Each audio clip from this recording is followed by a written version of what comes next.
Hello everyone. तो BPSC ने अपना एग्जामिनेशन कैलेंडर जारी कर दिया है। काफ़ी जगह से ये बात चल रही थी कि हो सकता है कि बीपीएससी 70th का एग्जामिनेशन टलेगा, लेकिन अभी जो एग्जामिनेशन कैलेंडर जारी किया गया है इससे लग रहा है कि बीपीएससी अपना एग्जामिनेशन टाइम पे लेने के मूड में है। तो आप लोग अपना मूड चेंज बिल्कुल ना करें।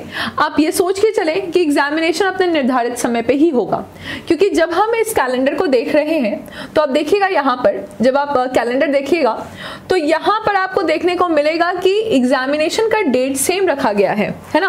तो एग्जामिनेशन का डेट यहाँ पर सेम रखा गया है, ये है 30 सितंबर, 30th ऑफ सितंबर को ये डेट रखा गया है।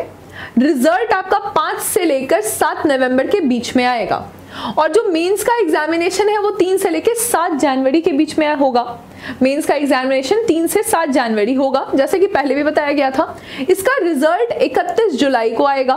डेट ऑफ इंटरव्यू 17 से लेकर 28 अगस्त रखा गया है, और जो फाइनल रिजल्ट है वो 31 अगस्त को आ जाएगा। राइट, तो ये टेंटेटिव डेट यहाँ पर बताई गई है।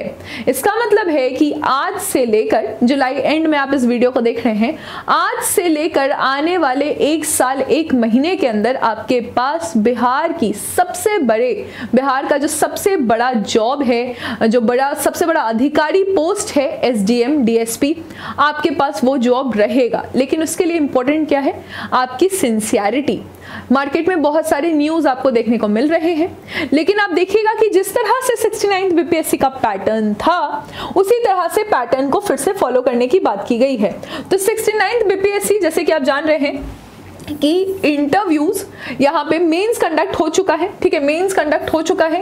अब मेंस का रिजल्ट आना संभावित है, उसके बाद इंटरव्यू होगा और फिर इंटरव्यू का रिजल्ट आएगा। उसी तरह से भले अभी हमें यहाँ पर पता नहीं है कि वैकेंसी क्या होगी, लेकिन कहा जा रहा है कि एग्जाम अपने निर्धारित समय पे होगा।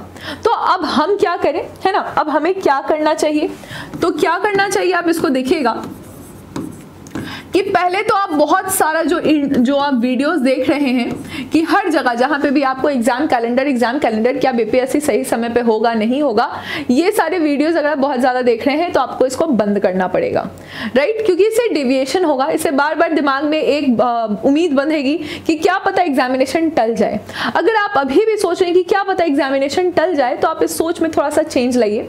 आपको ये सोच कर चलना है कि 30 सितंबर को ही एग्जामिनेशन होगा। ठीक है, अब चेयरमैन ने ये कहा था, बीपीएससी के चेयरमैन ने ये कहा था कि 5 अगस्त तक अगर हमारे पास सारे डेटा आ जाते हैं, सारे डिपार्टमेंट से हमारे पास वैकेंसीज आ जाती है, तो एग्जामिनेशन हम 30 सितंबर को करवाएंगे। तो हो सकता है कि अभी 5 अगस्त आने में 2 सप्ताह बाकी है। हो सकता है इस तरह से उन्होंने प्रणाली को सेट किया होगा कि उनके पास ये डिपार्टमेंट के डेटाज आ जाएंगे। अब जो सीरियस स्टूडेंट हैं वो तो अपनी तैयारी बिल्कुल लगे हुए हैं, जिनका एक्चुअली रिजल्ट आने वाला है, लेकिन जो एवरेज स्टूडेंट है या नॉट सो सीरियस स्टूडेंट है, अब उनको लगेगा कि शायद एग्जामिनेशन इस समय में नहीं होगा। इससे कॉम्पिटिशन ऑब्वियसली सीरियस स्टूडेंट के लिए कम होगा, लेकिन जिनका एग्जाम रिजल्ट निकल सकता है वो थोड़ा ज्यादा डेविएट हो जाएंगे इस पूरे प्रोसेस में। तो आपको थोड़ा सा कॉन्सेंट्रेशन बना के रखना है। बाकी अब आप क्या करिए, जैसे कि जुलाई का समय आपके पास है, तो अभी भी आप एक क्वेश्चन रोज लिखिए मेंस का। ठीक है, एक क्वेश्चन आप कम से कम रोज लिखिए मेंस का।